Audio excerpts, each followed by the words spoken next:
Hi mga ka-vlog! Dito tayo ngayon sa Bulaklak. Bawal po ito pitasin. Ayan. Bawal po yan pitasin. Itong mga bulaklak na to, ayan. Bawal po yan putasin. Ito, mas malaki pa, oh. Maganda. Maganda yung pot niya. Okay. Ito, meron akong tinanom dito. Ito, oh. Ito. Pero hindi pa siya tubo. Pero 2 weeks, bago siya meron siyang tubo na gamay. Ito naman tayo. Ayan, ang ganda. Wow. Maganda, no? Ayan, no? Lahat. Tignan natin yung pink nito kahit hindi nyo pa ito nakikita. Ayun na kayo. Itong mga cuties.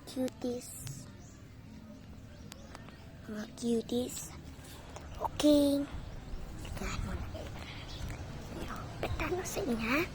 Wait mo na. Ito, tinanom ng lula ko. Ito, so beautiful. Kung kunitin mo siya, mahuhulog yung mga balas niya eh. Ayun dito. May kayong makikitang butterfly na ganito. Wait muna, ipakita ko yung kapares niya pero hindi ganon. Okay? Maganda. Maganda to sa loob ng bahay kung ilagay mo. Mas maganda pa. Okay.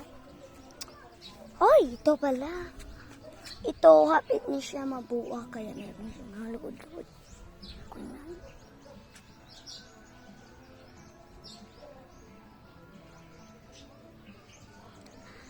Kayo. Meron pala lulud. Yucks ako yun. Ito ay aming bulak. Wait pala. Nga ako. Bakit sa inyo? Maganda pa. Asan nga yun? Ito, pas cute. Cute ang ginagunit ko ngayon. Kaya, ito din yung isa ko. Maganda siya, di ba? Ito mga bulaklak namin, oh. Ganda.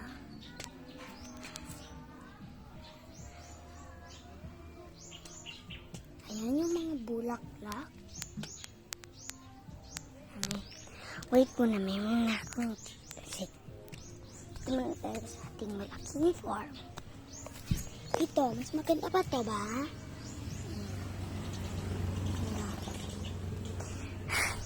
Ang ganda talaga. I-post ko sa inyo to. Wait muna. Ito yung aming Ternate Blue. Ang ganda ng mga bulaklak. Kumitas tayo ng Ternate Blue. Ang ganda ng flower. Pwede itong mainom kung mayroon kang sakit.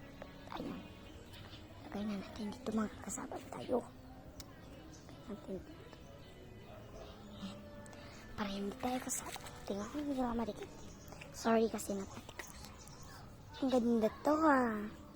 Yan yung mga mas maganda pa. Wait mo na. Ito yung pinakita sa inyo ganyan. Yung tusok-tusok. At ito naman ang mga bulaklak. Ayan o. Ang marami. Okay, paalam po.